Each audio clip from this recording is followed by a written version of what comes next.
All right. Well, good morning again. And I wanted to start off by just kind of reminding you where we've been over this year. If you're either new with us or it's been a little bit since you've been with us, we have been working our way through the entire Bible, actually. We started Genesis chapter 1 in January and have just slowly but surely made our way through the entire Bible. So we finished the major prophets last week, and we're starting the minor prophets this week with the book of Hosea. Next week will be the book of Jonah, and then the next week after that, we have 10 more to cover, and we're going to do that in one Sunday, maybe. So I think we can knock that out, and then we're going to kind of kick off our summer cycle of ministry around here at the Outpost. And so I wanted to just maybe lay that before you. It's kind of where we're heading. We're gonna finish up those, and then we'll have a few books of post-exile history. So Esther, Ezra, Nehemiah, building some walls, that kind of stuff. And then after that, we'll be launching into the New Testament and spend the rest of our year working through the New Testament. So that's kind of where we're at. And we've been doing a few things. If you're new with us again, we give this story overview in which we just look at how the story is arranged, its characters, the movement, the narrative, and just how it's flowing to tell one cohesive story, and then how that story actually also is pointing our eyes to Jesus. It's really where the power of these stories falls, is in their ability to point our eyes and our hearts to Jesus as the author and perfecter of our faith. And so, it's kind of what we've been doing, and so we're going to continue on through the book of Hosea this morning. But before we do, I want to kind of introduce this subject that we're going to be dealing with a question, and here it is. Have you ever been disappointed by something or someone? So before you raise your hands, kind of a few of those going up, let me be a little more specific, right? Because yes, everybody should have their hand up. Everybody's been disappointed, right? Have you ever really had your heart set on something that you knew was just going to be dude, this is going to be awesome, this is going to be so great, and then you got it, and you're like, this sucks. You're more specifically, right there. That's kind of the sweet spot that I'm talking about. It's funny. Charlotte, like 3 weeks ago, Charlotte was going to be the next David Copperfield, and so she was learning all these magic tricks and stuff, And she was like, "Dad, do you have any magic tricks?" And I was like, "Well, I got one, and it's awesome." And I'm like, "I'm not sure you're ready for it, And so I did my levitating trick, and it's actually pretty legit, man. So I can't do it here, I was I can't do it here. I knew that was going to happen, and but it's pretty legit, actually. I mean, it's really legit. And she sees this trick, and it's mind blowing. Doesn't even begin. Dad, I didn't know you could fly. Why have you been, And it's and so what's the next logical question? How do you do it? How do you do it, right? She's trying to learn these tricks, and I'm like, why don't you just let this remain a mystery? Because it's not going to be near as cool as you think it is when you learn how I do the trick. And she bugged me. Finally, I brought her around front where I was kind of where the magic happens, and she was like, oh. I was like, oh, well, all right then. And so I was like, I told you, it's it sucks all the mystery out of it, and now it's it's not a fun thing anymore. And I think we've all kind of been there. I actually wanted to share one more story with you. It was, I was probably maybe 5 or 6, and I was a Power Ranger freak, man. Anybody else like Power Rangers? What was your color, man? Kale, who was you, man? Red Ranger? Me too, buddy. All the way. Anybody else? What we got right here? Current Power Ranger freak. What we got? What color? What color?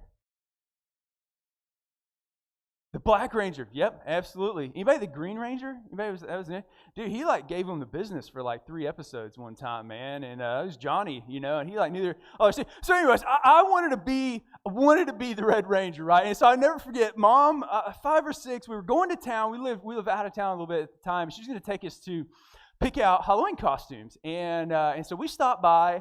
As was the custom, my little granny, so it was my great-grandmother, she's about that tall and maybe 80 pounds dripping wet. And so we went to the store for her a lot, and we were going to stop by her house and see if she needed anything. And so we went in, and where y'all going, And it was we're going to pick out Halloween costumes, little granny. And she was like, what are you going to be, And I told her that I want to be the Red Ranger, And so little Granny, she always sat and said, I never forget, she had a rotary phone, and she would sit there, and if she wasn't like gossiping on the phone, then she was like knitting or cross-stitching or something like that, And so she goes, Red Ranger, huh? You mean something like this? And she pointed to some red fabric sitting there by her, and she's like, I bet I could make you something. So here's the deal.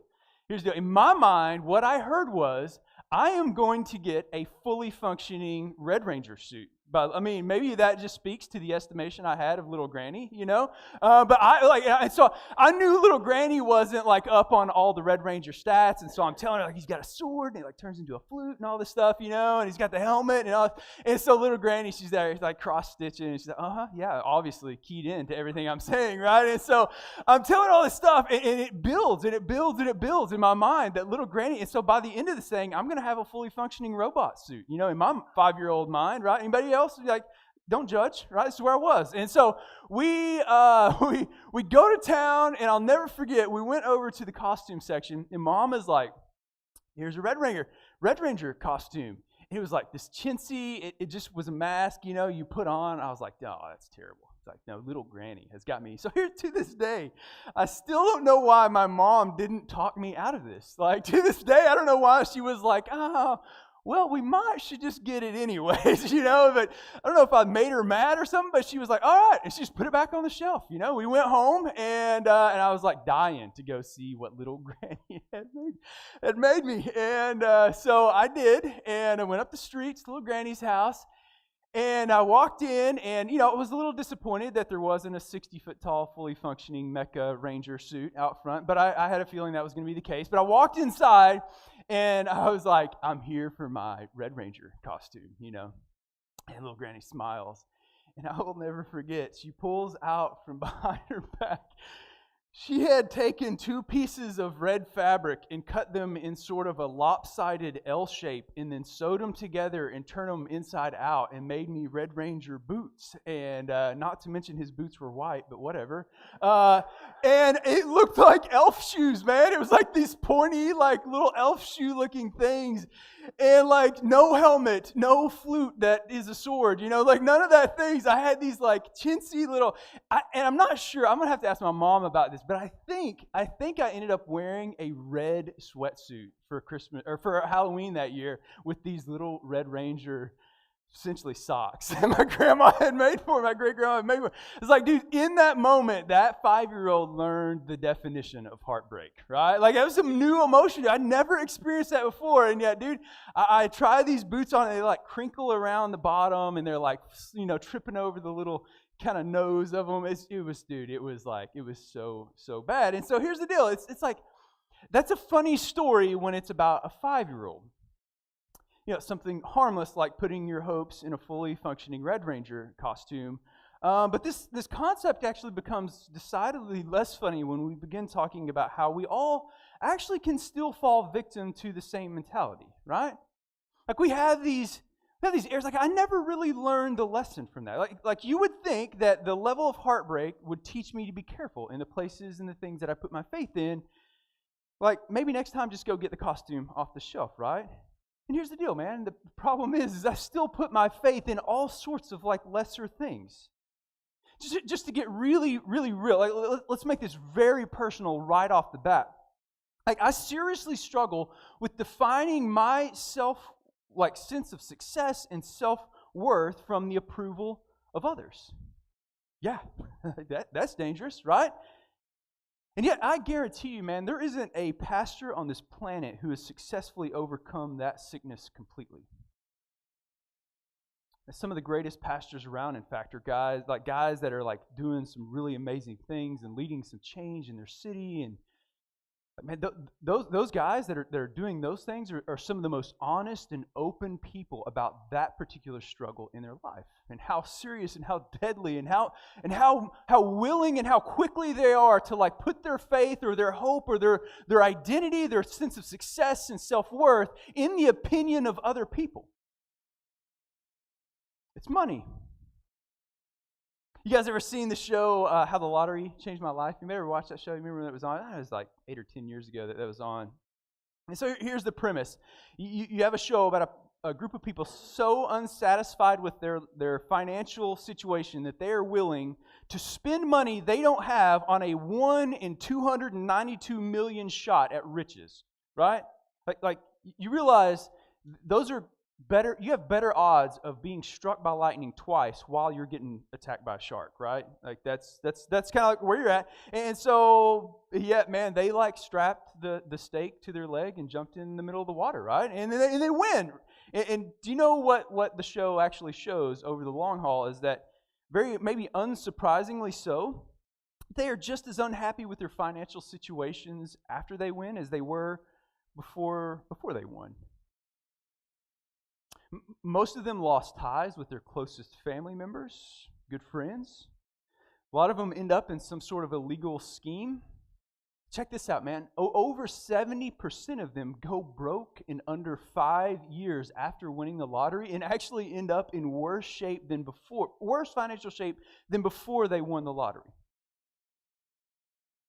And yet, man, I can somehow look at that, and I can look at those statistics, and I can watch the show, and I'm like, nah, I'd be different. Anybody else? You guys think that? Like, no, if it was me, like I wouldn't do that. It's our work. We put our faith in that as though it were some sort of God that can ensure our success, our happiness, and give our life purpose and meaning. And so we will sacrifice all sorts of things on the altar of work. Time with our family, friends, relationships with people that maybe we just view as a way to get ahead or take that next steps. Or maybe we're even willing to sacrifice our own integrity. It's our pleasure. It's 1,000 different things of which we're going to talk about a whole bunch of them this morning. And the Bible actually has a name for this. You may know what it's called. You know what it's called? Idolatry is what it's called. So let me just open up with a very dire warning in this, kind of Surgeon General's warning to this particular subject. This subject has been talked about in church a lot. If you've grown up around church, I guarantee you that there's not going to be any groundbreaking or revelatory information about what I'm going to say today. Even if you've just been around church, for a very little amount of time, you've probably already heard a little about this subject. And I think that we can get numb to it at times. Right, like we can look at the stories in the Old Testament, some of which we're going to look at, and we're like, hey, I don't worship Baal or Ashtaroth or something like that. These other gods, or I don't, it isn't money for me. It isn't success. Like I don't go. In fact, it's definitely not work. I can't wait to leave that thing every day, right? And so it's like maybe this doesn't really necessarily apply to me. And yet, man, there's a whole bunch of examples that we're going to look at that I promise you, if you're paying attention, listening sincerely, you will find yourself in. So while, again, this isn't going to be some groundbreaking and revelatory thing, I do think that this may be one of the most potentially life-changing pieces of theology that you could hear all year. And so here's kind of the aim. Let me just give you, here's where I hope that we can go by the end of this morning, right? It's to convince you that idolatry is real, if you're taking notes. And not just that, but that every single one of us actively is participating in some form or fashion.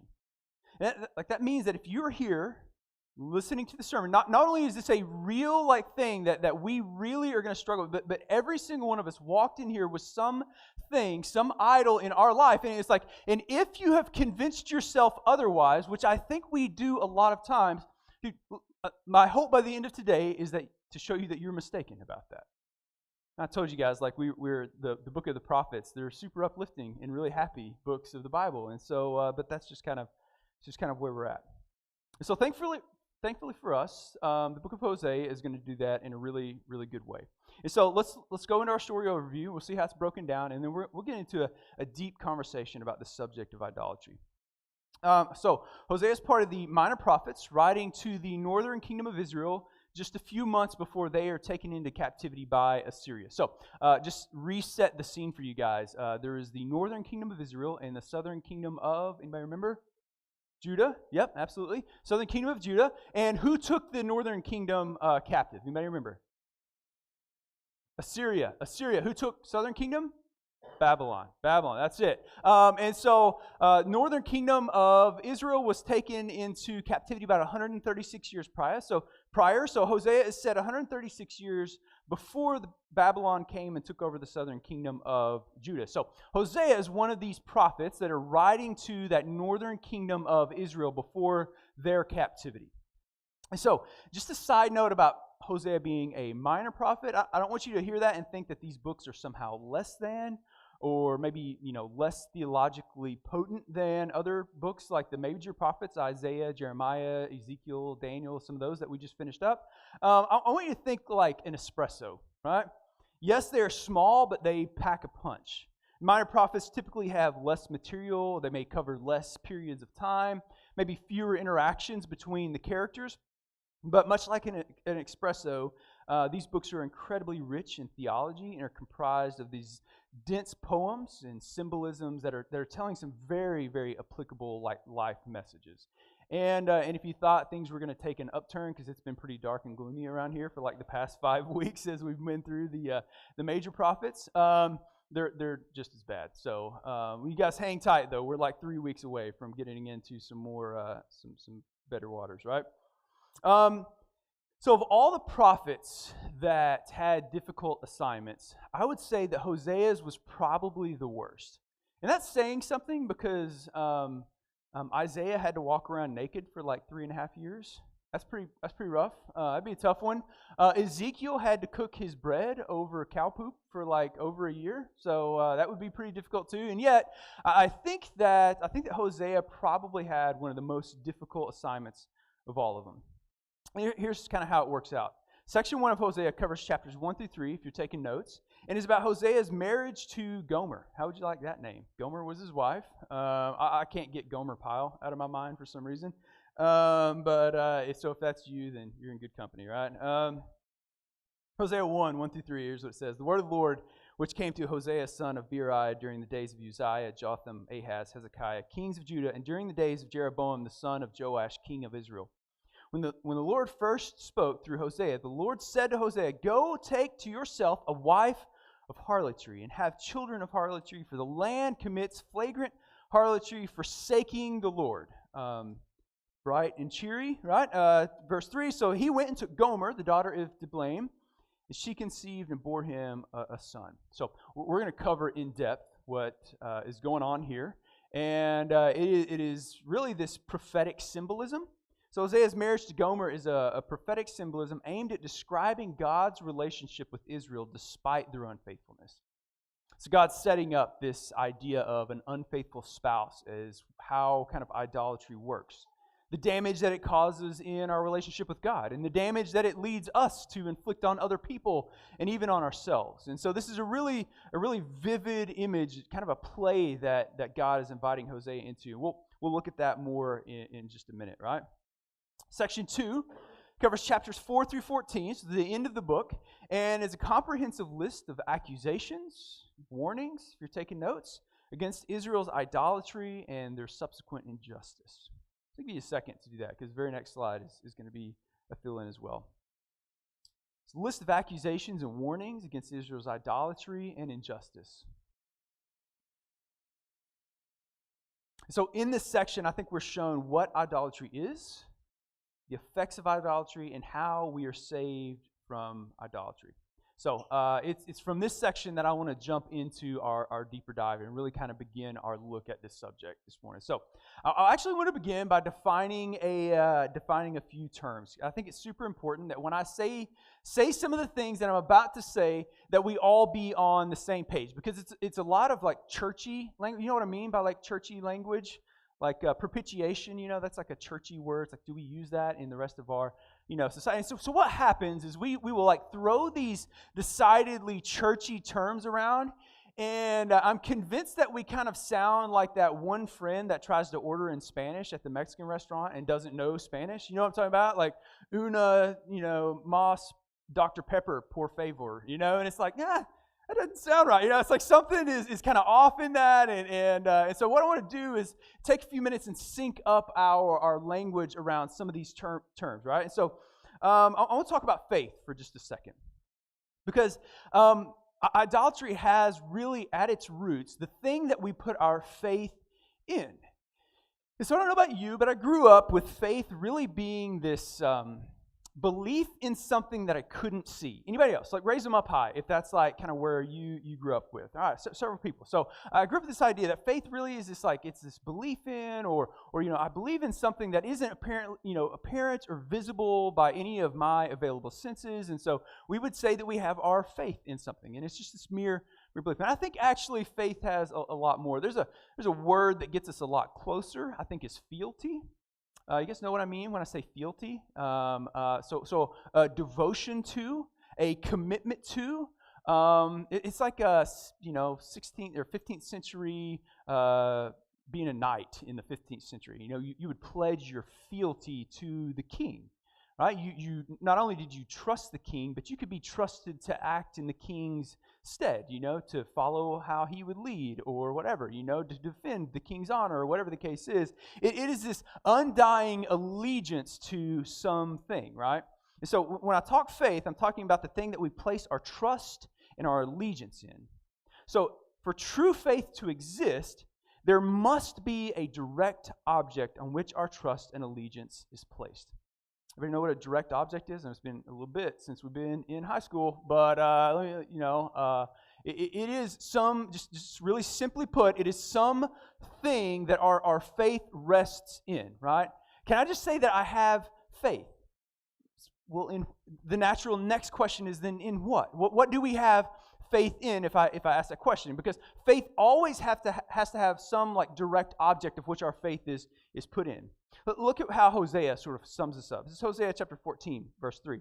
Assyria will not save us. We will not ride on horses, nor will we say again, our God, to the work of our hands, for in you the orphan finds mercy. So let me just kind of explain what's happening in this passage. This is a point in the story where Israel is turning back to God. This is after their captivity. They're coming back into the land, and they're putting their faith back in God. And so they're renouncing the places that their faith used to be in. So Assyria will not save us. Right? At one point, the nation of Israel was turning to these other nations, Assyria and Egypt, hoping to align themselves militarily so that these nations would protect them from other nations. God's like, no, man, that's my job, right? We will not ride on horses. Israel had a problem of thinking that their strength came from their military power. And so a large cavalry was sort of a sign of this. And God had actually specifically told them over and over again, don't amass for yourself a lot of horses and chariots from other nations, right? Because I am the one who protects you. I'm the one who your safety comes through, right? They also created gods with their own hands, their own imaginations, right? These gods were like Baal or Asherah or Ptah or Ra, the sun god, right? Whom they believed would keep them safe, give them children, protect their crops, all sorts of different things. And God said, man, these are actually no gods at all. The section we were reading is from that point again where they are turning back, and so they're calling out and renouncing the things, these direct objects of which their faith used to be placed in. Their trust, their allegiance, their fealty, however you want to say that. And so let me give you like maybe a goofy example real quick. Let me grab something here. I'm going to snag a chair. And I want to snag one of these too. Now, both of these things are meant to hold something, right? If I were to like tell you that like I'm tired, I want to rest, and I want to sit down, which one? Which one? This one, right? And so I'm gonna like climb. I'm sorry, Ethan, for your equipment. No, I'm just kidding. I won't do that. Right? Okay, one of these is actually a better thing for me to put my trust and my hope in, right? Like one of these will actually carry out the function that I am needing to be carried out in this moment. It's kind of how it was working for them. It's like, man, there are all sorts of ways in which you could ensure safety, prosperity, or whatever. And so there's this buffet of options. And so we want to be safe as a nation. Like, well, we got some options, right? We can build a big army.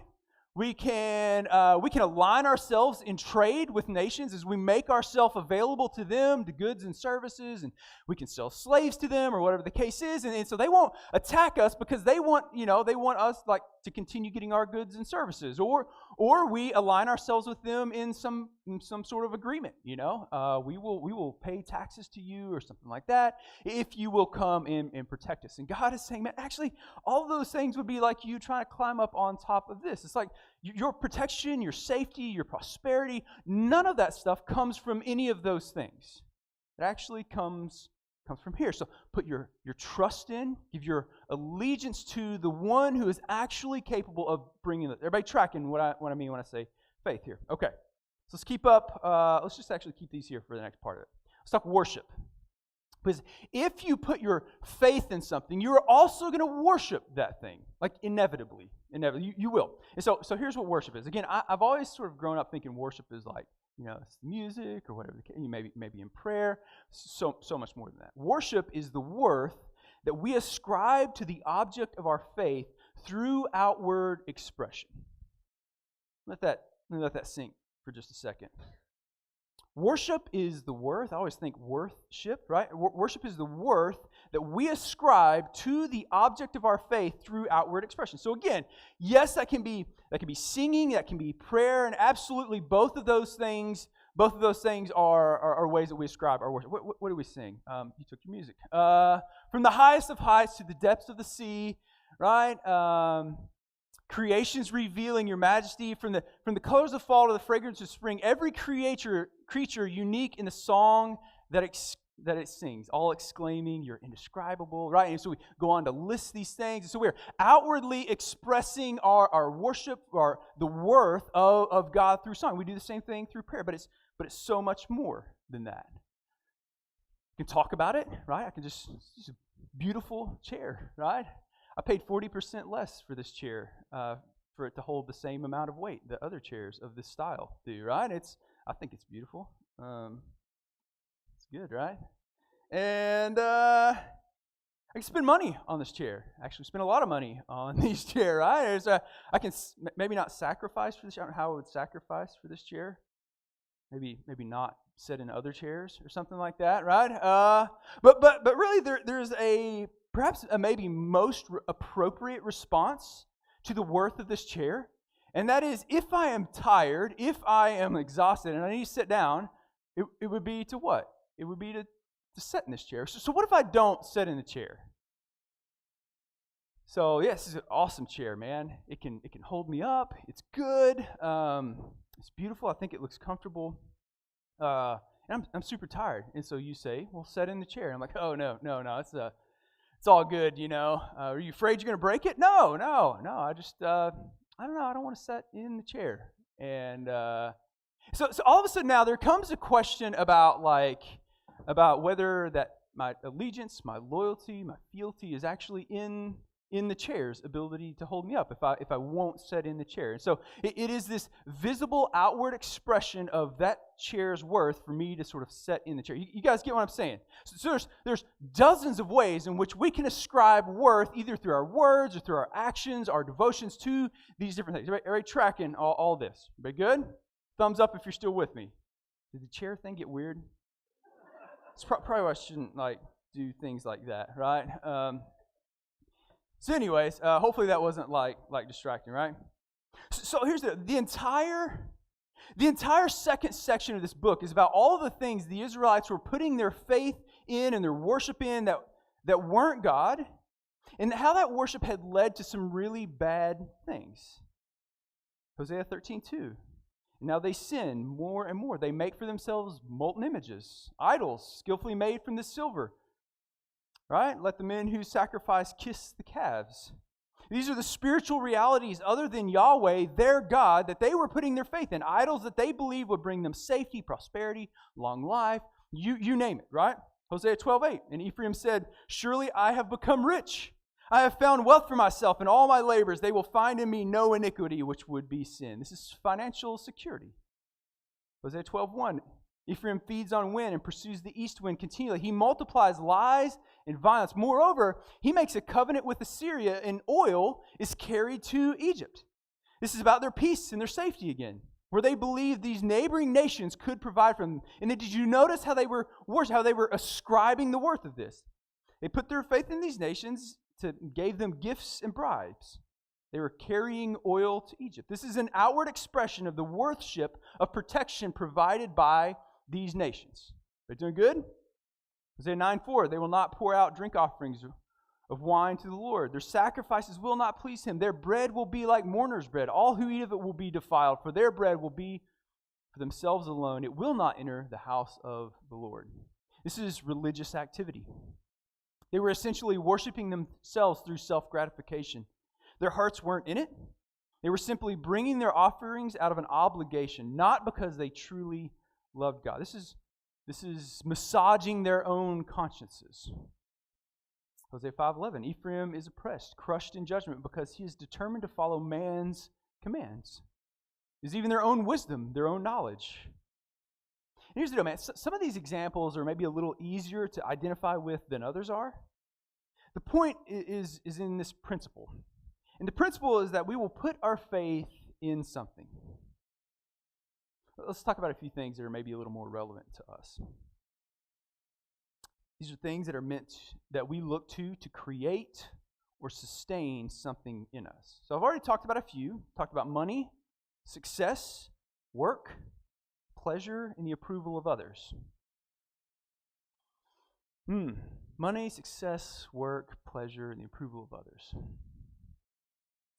want to give you a few questions to help evaluate where you stand with these. Do any of these things motivate me more than faithfulness to God motivates me? This is a good one.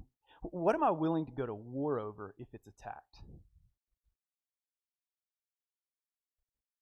You want to know if something is an idol, man? Ask yourself what would happen to you if that thing was gone tomorrow. Does your entire self-worth go with it? Is your life now like meaningless because this thing isn't a part of it, or you don't control this thing? Or what am I willing to make ultimate sacrifices for? That would include sacrificing time for, money, emotional energy, relationships, your integrity. You willing to lie in worship of any of those things? You willing to ascribe such a high worth so that you would lie to your spouse, your boss, your friends, or your children to maintain or to keep one of those things? Where do I find my identity? Hey, military guys, look at me real close. We're incredibly good at identifying ourselves. We literally wear our status on our sleeve, on our chest for like 20 years. Right? Does that shape our mindset, the way that we think about ourselves or other people? You know how many, I don't want this to like freak you out or anything, but do you know how many retired military men I have walked through the extreme identity crisis that comes with retirement? Don't let this freak you out, but every single one of them.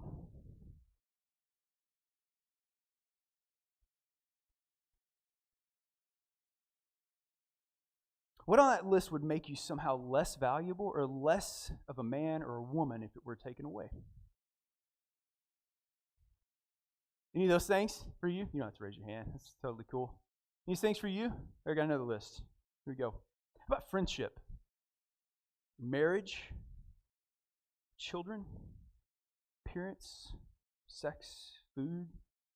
Maybe even your own intelligence. Run that list of questions back over that again.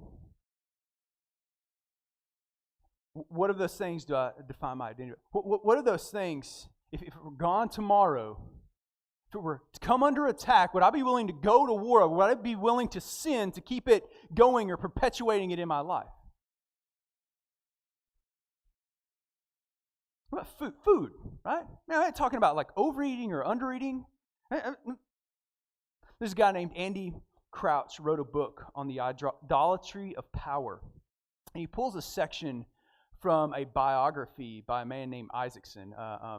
The biography was over Steve Jobs. It's fascinating, Jobs' relationship to food. Anybody heard about this before, Jobs' own relationship to food?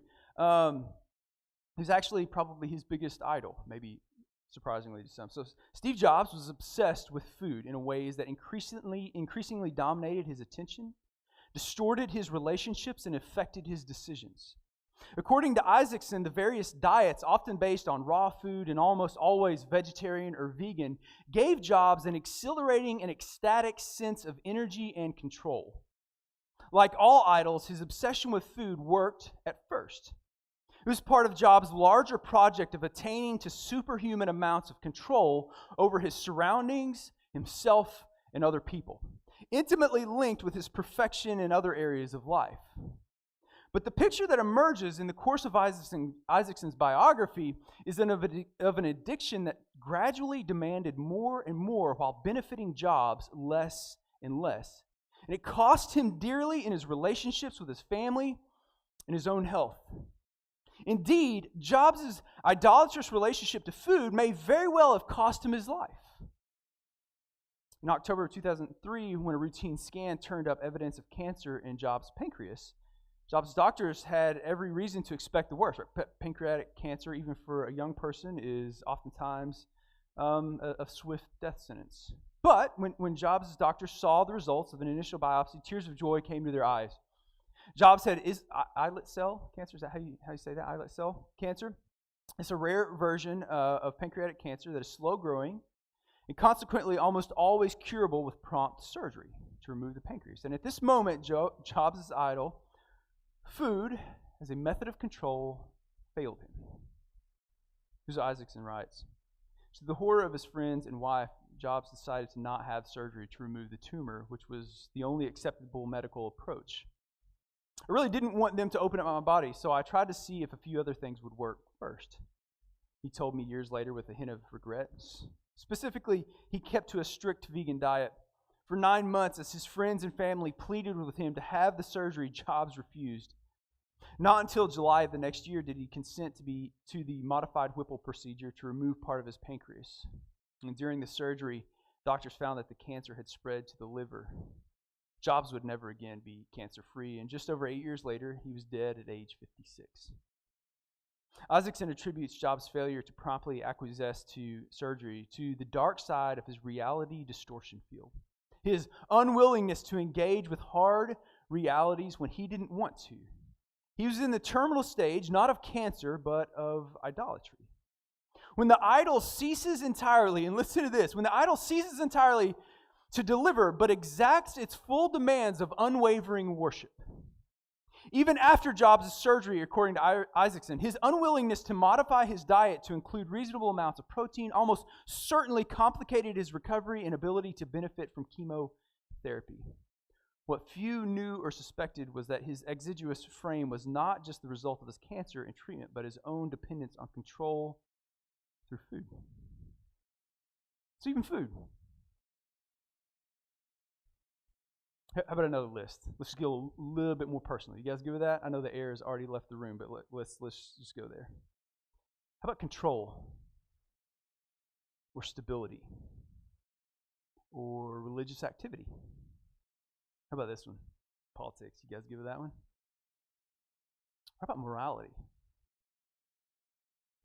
Let's talk about stability for just a second, because I think it's sort of an umbrella one. Because I think that even if you would say that none of these other ones, got me, I think this one gets you. Stability and control. Right? Maybe you're completely happy with where you are financially and in your job, and you have a healthy relationship in your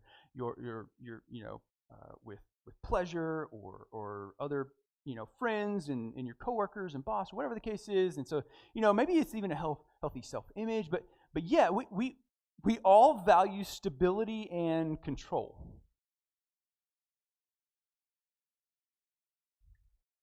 I just want to come home and curl up on the couch and watch Netflix, right? I want my relationships to just work how they're supposed to work. Anybody? I just want them to work. I just want things to be good. I want to be able to come home and kick my shoes off and sort of get in my place, my safe, sort of happy, sort of just, let the world do what it's going to do outside of here. I want to coast through life causing as few waves as possible. I'm not overly committed to any cause or spiritual system or belief. And you ready for the part where this becomes idolatry? And I want it to stay that way. And not just stay that way, but like I'm willing to sacrifice some like incredible things to keep it that way. I want the good old days back, right? I want a politician that will just ensure that I can keep doing my thing. I don't want to get caught up in the drama. I just want to do me. Which again, I might add is a fine thing. It becomes idolatrous, however, when stability and control becomes an ultimate thing for which we are willing to sacrifice other things on the altar of to keep it that way. It's easier to cut out friendships than to deal with people's baggage. It's easier to claim the personality of a hermit than it is to venture outside into the world that God intends for you to engage with. It's easier to pull away than it is to get involved and risk potentially losing control. You ever watched you ever been in a controlling relationship? Watched a controlling parent like deal with their kids? Or controlling boss? You ever try to operate under one of them?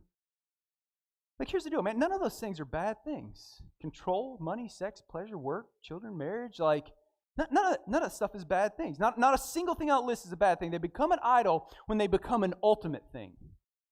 A good thing becomes an idol when you look to it to give you something that only God is meant to. I love what St. Augustine, how he defines idolatry. He says, idolatry is worshiping anything that ought to be used or using anything that is meant to be worshipped. Hosea 8:12. Though I wrote for him 10,000 precepts of my law, they are regarded as a strange thing.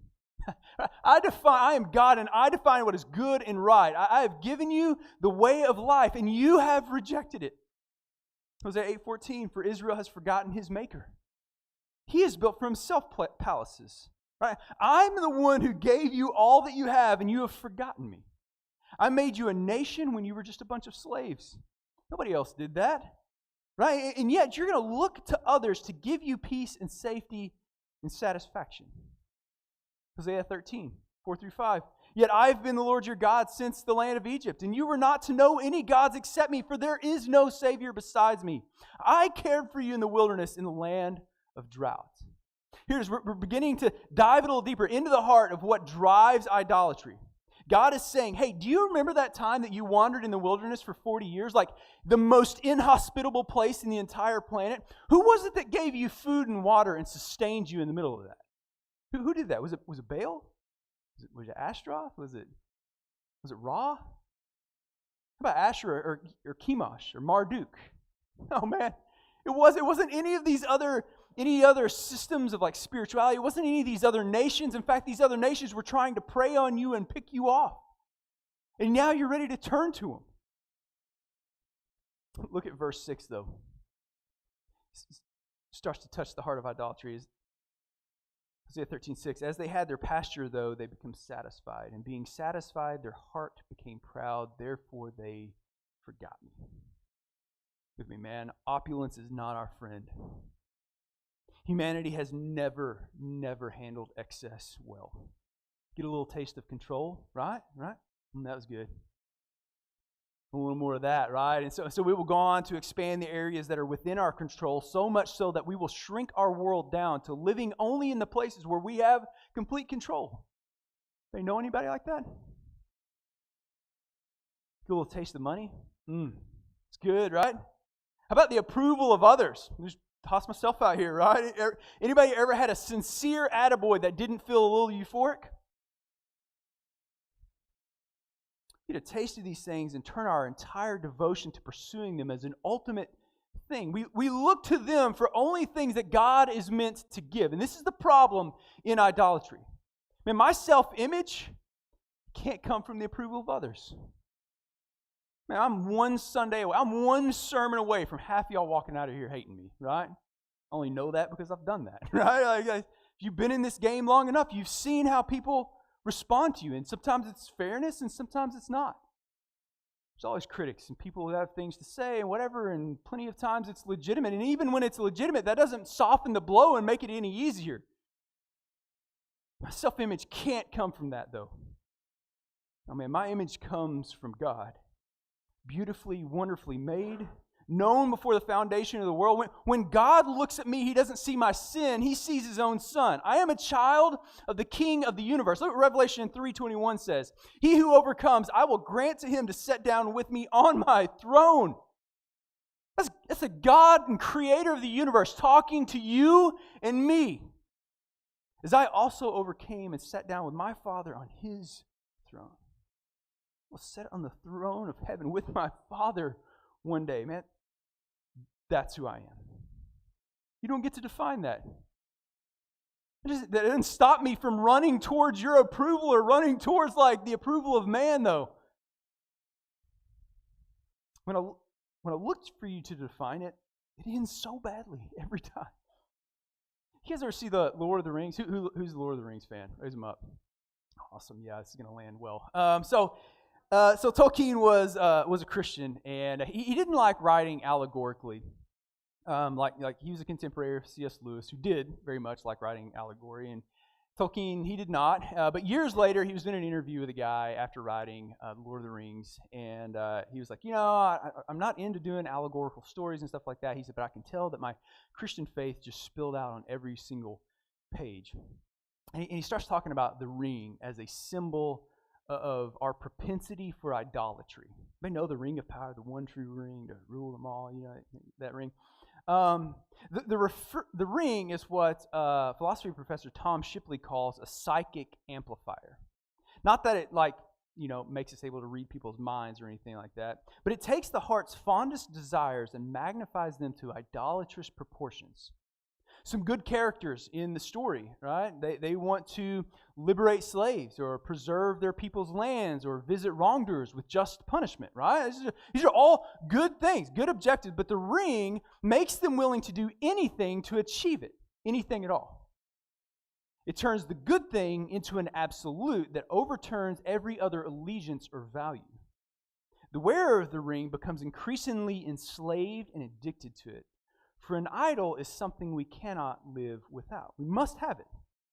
And therefore it drives us to break rules we once honored and to harm others or even ourselves in order to get it. And so the story is told around this movement of like people who come and they get tempted by the ring. You know what I'm talking about? There's Boromir. Anybody know who Boromir? I'm probably sounding like a nerd to half y'all, but if you know the story, then this moment in the story. It's devastating because Boromir, one of the great warriors who was sworn to protect the ring bearer as they go and they throw this thing in the mountain and all that, right? He becomes this wild animal and he's chasing after him. He's just completely dehumanized. What happens when Frodo tries to offer Gandalf the ring? So, no, don't tempt me with it, man. I would use the ring out of a desire to do good, but through me, it would wield a power so evil it would be unimaginable. It's the white elf lady. You guys know that's part of the story where she turns into that big green, they will fear me and love me and this. And it's the most beautiful character in the entire story is completely dehumanized. That's what Gollum is. He's a picture of what our idolatry does to us, and it's to take a human being and to completely dehumanize us. Look what idolatry did to the Israelites. Hosea 4, 1-3. Listen to the word of the Lord, O sons of Israel, for the Lord has case against the inhabitants of the land, because there is no faithfulness or kindness or knowledge of God in the land. There is swearing, deception, murder, stealing, and adultery. They employ violence so that bloodshed follows bloodshed. Therefore the land mourns, and everyone who lives in it languishes. Along with the beasts of the field. The beasts of the field, y'all. The animal kingdom is feeling. It's birds of the sky and also the fish of the sea disappear. The entire land is like creation is being undone as we place our hope in lesser things. It's the reason for all wars, murder, hatred. Look at the history of every single major empire, and they follow the exact same pattern on their way to descent. Every single one. The breaking of people into classes, the subjugation of one class for the benefit of the other, the killing of the innocent, and then finally comes their ultimate destruction. It's the same pattern, same four things in every empire. Just go to the Bible, look at the Egyptians. What were they doing? So they were in that final stage, man. Killing of the innocent. And, dude, after that, destruction. It's Babylon. It's Rome. It's Greece. It's everything. This is what idolatry brings at the national level, but it isn't just a national sin, man. It's incredibly personal. What relationships are you willing to sacrifice on the altar of work? What integrity or self-image or dignity or laws are we willing to destroy in our pursuit of success or pleasure or sex or money or whatever? So what's the solution? I'm so glad you asked. We're getting there right now. Pictures of Christ in the gospel. I think it's where we see it. Now, I wouldn't do the book of Hosea justice if I didn't talk about the marriage of Hosea and Gomer, right? That's kind of like, it's a very small portion of the book, like less than 1/20th of the book is about that, but it kind of gets to be made, and then for good reason. It's a big deal. It's actually a pretty jarring thing. So here's how the book begins. Hosea 1:1-3. The word of the Lord which came to Hosea, the son of Beeri, during the days of Uzziah, Jotham, Ahaz, and Hezekiah, kings of Judah, and during the days of Jeroboam, the son of Joash, king of Israel. Okay, here's where the message begins. When the Lord first spoke through Hosea, the Lord said to Hosea, go take to yourself a wife, prostitution, of harlotry, whatever, and have children of prostitution, for the land commits flagrant harlotry, forsaking the Lord. So he does this. He goes and he takes Gomer, daughter of Diblaim, and she conceives and bears him a son. So here's the deal. Scholars don't believe that Gomer was a prostitute before Hosea married, before he married her. This is a big debate, kind of back and forth. The argument crosses some morally questionable lines at best for God to tell his prophet to marry a known prostitute. And so most of like the general scholarship around this issue says she wasn't a prostitute before he married her, but that God is letting Hosea into something that will come to pass in their marriage. Like this is a picture of what's going to come, right? God is shaping the prophet. His experience in his marriage with Gomer is going to shape what happens next and how he writes the rest of the book, right? So let me just set the scene for you. He goes and marries Gomer, and he loves her. You love your wife, and they have a kid together, and not just one kid, but like 3 kids. Over a number of years, and they settle in, and they have a house, and they have jobs, they have a life, and like things are going good. And then one day she up and leaves. I'm out. Can't do this anymore. She leaves Hosea there with the kids. So can you imagine being Hosea, sitting there, and your kids are, where's mom? Can you imagine trying to explain that?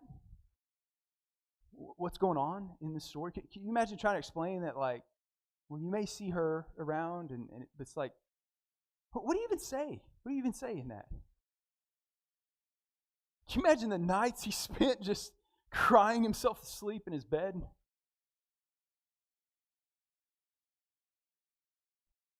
She did it because she was looking for things.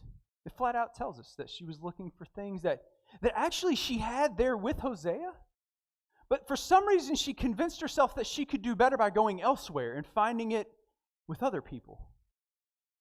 So it says, Hosea 2:5, for their mother has played the harlot. She who convinced them has acted shamefully, for she said, I will go after my lovers, who will give me bread and my water, my wool, my flax, my oil, and my drink. And here's why this is so painful. Because look at what verse 8 says. For she does not know that it was I who gave her the grain, the new wine, and the oil, and lavished on her silver and gold, which they used for Baal. Dude, I'm the one who gave and provided and sustained all of these things.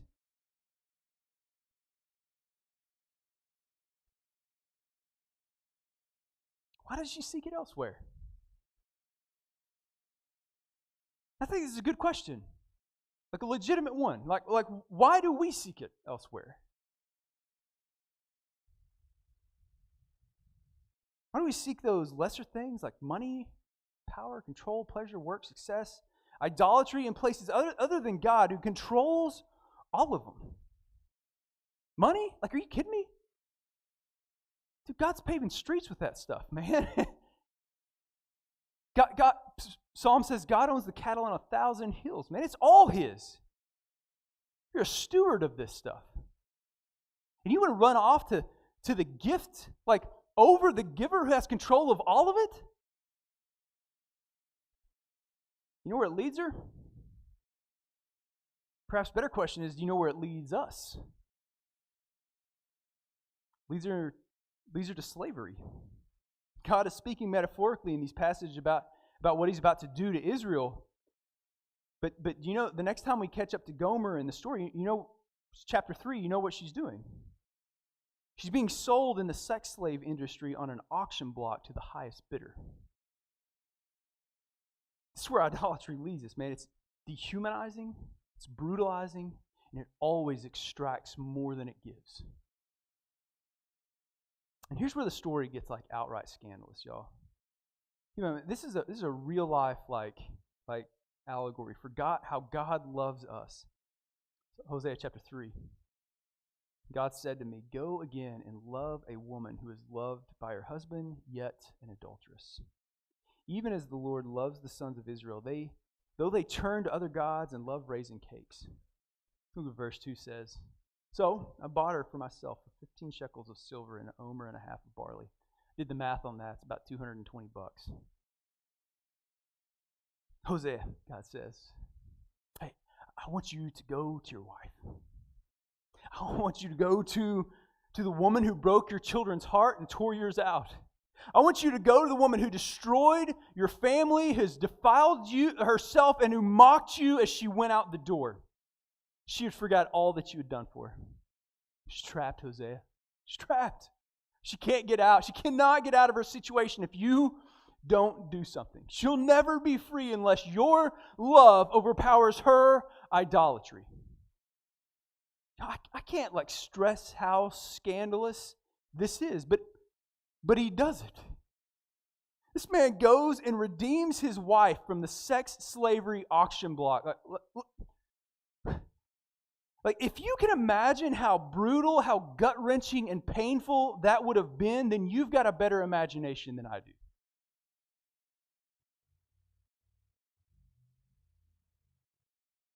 I'm going to show you a couple of quotes that I think will sum all this up as neatly as I know how to. This is a huge, huge topic, man, that deserves an entire year devoted to it. Let me do my best to sort of sum all the pieces. I know we've been in a lot of places. The first quote is by named Peter Kreeft, which I believe I may have mentioned earlier. Actually, maybe not. Here's what Kreeft says. Kreeft says, "The opposite of theism is not atheism, it's idolatry." That is to say that atheism is a phenomenological impossibility. It actually doesn't exist outside of an abstract construct, as it is the antonym to theism. Tracking what I'm saying in that? There's a lot of $3 words in that. Phenomenological, meaning it can exist in the realm of thought or intention or whatever, but in actual outworking, it has no ability to be real. It is only real in so much as it is a linguistic construct for the opposite of theism.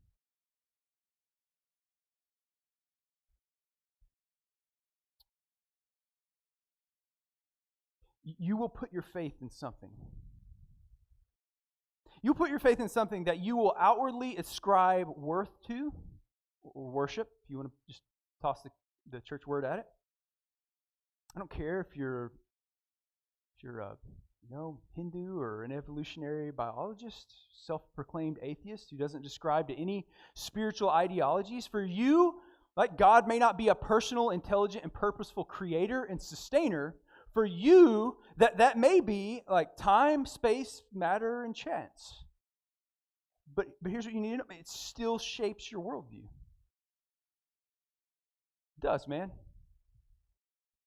And even if it's something that you give very little thought to, dude, stability, control, it's kind of the catch-all.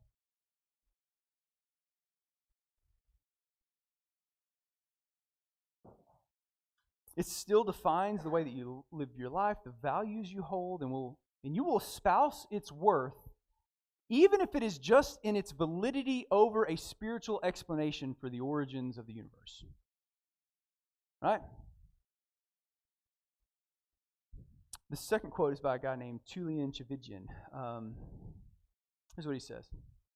He says, if you uproot the idol and fail to plant the love of Christ in its place, the idol will grow back.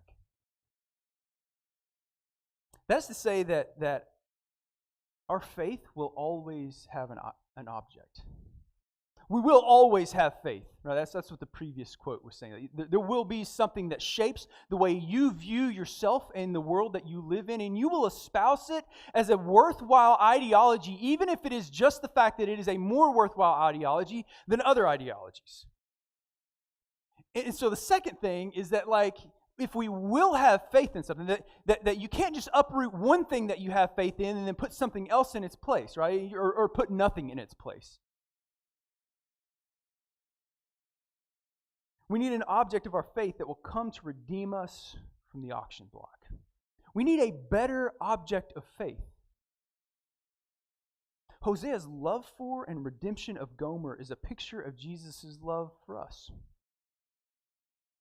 Where Hosea gave some money and barley, Jesus gave his life. Jesus rescued us from the auction block by paying our ransom with his life. Look at this passage from the book of Colossians, Colossians 1:13 through 14. For he rescued us from the domain of darkness and transferred us to the kingdom of his beloved Son, in whom we have redemption, the forgiveness of sins. It goes on to talk about Jesus giving his life. You know what that word redemption is tied to? It's tied to the release of slaves. It's tied to the purchase of slaves out of slavery. Over and over and over again, the book of Hosea makes it clear that it is God who does the rescuing. You read through it when you get to your Bible reading plan. You'll notice that they actually do nothing to save themselves from their idolatry. They can't. They're trapped. They're enslaved by it. There has to be someone else. There has to be a greater and better object of faith that will come and rescue and redeem us out of that. In the book of Hosea, God is very lovingly and yet very bluntly telling us where that leads. Right? If we want to put our faith on anything available to us within creation, He's telling us where it leads to, man. Maybe it's your own wits or work or work ethic, money, stability, control, or rock, if you want it to, right? And again, He's very lovingly and very willingly come to tell us what that leads to. He's very lovingly and very willingly come and purchased our freedom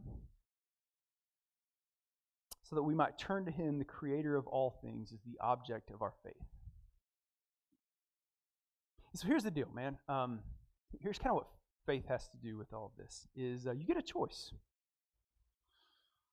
You get a choice, man. And I think the problem is that sometimes we have a hard time evaluating what the idols actually are. And so we've convinced ourselves that because I believe some intellectual things about who God is or something like that, that I'm following after Him and man, this isn't a thing for me.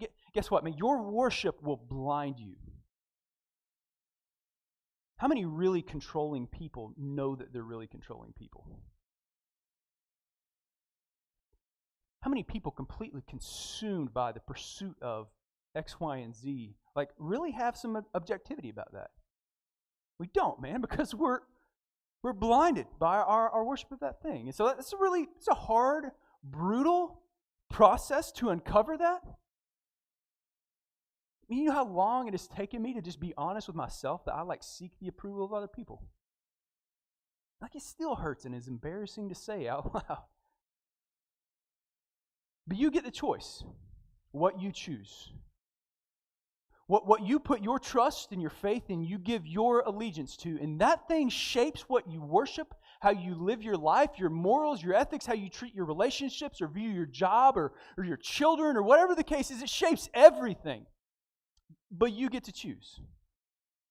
And so here's what the Bible is saying. I'm going to put this in front of you this morning. It's the Bible is saying that if it's anything other than the Creator of the universe Himself, then it is a lesser thing that will lead you to destruction.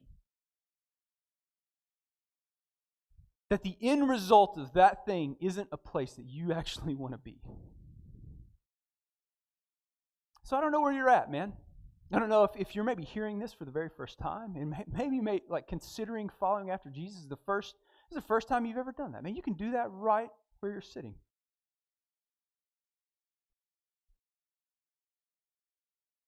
All you have to do is turn to Him, own your brokenness and your inability to fix it, cry out to Jesus. But maybe you've been following him for a long time. That doesn't mean that this isn't for you. In fact, the stakes they're incredibly high as well. Dude, my phone, it isn't just the approval of others, man. I got more than one.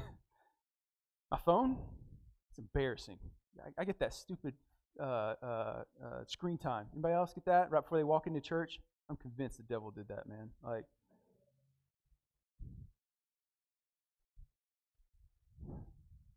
So I don't know, man. I don't know.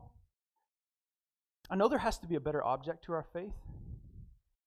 And I know experientially that it takes people in our life like talking into this issue that know us well enough and are speaking into this.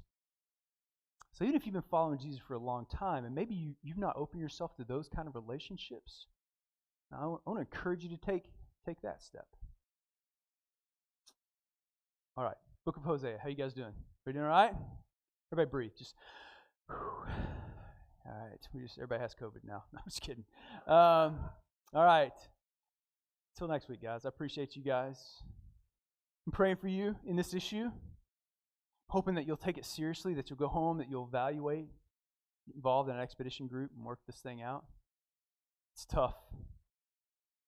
Let's pray. God, we love you.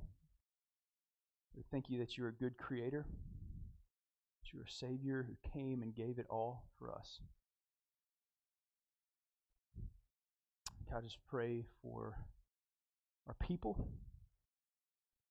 that you would just very lovingly, very gently, but very assuredly place our idols in full view of us this week. That we would open ourselves to relationships where people can hold us accountable, can help us walk in truth in these areas. God, I want to be a part of a group of people who want to stir up trouble for your kingdom in this world.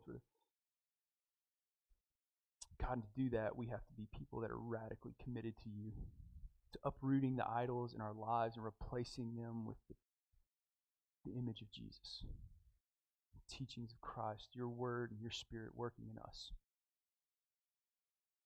God, I just pray that we would see a revival in this area, bring about a revolution that would change our city. If there's anyone here that needs to follow you for the first time, God, I just pray that they would just take that step this morning. That they would find the courage to tell someone about it so that we could help them take their next step, God. And I pray that we would be people faithfully about that task, helping people take their next step. Father, we love you. Thank you for your Son. Thank you for the cross.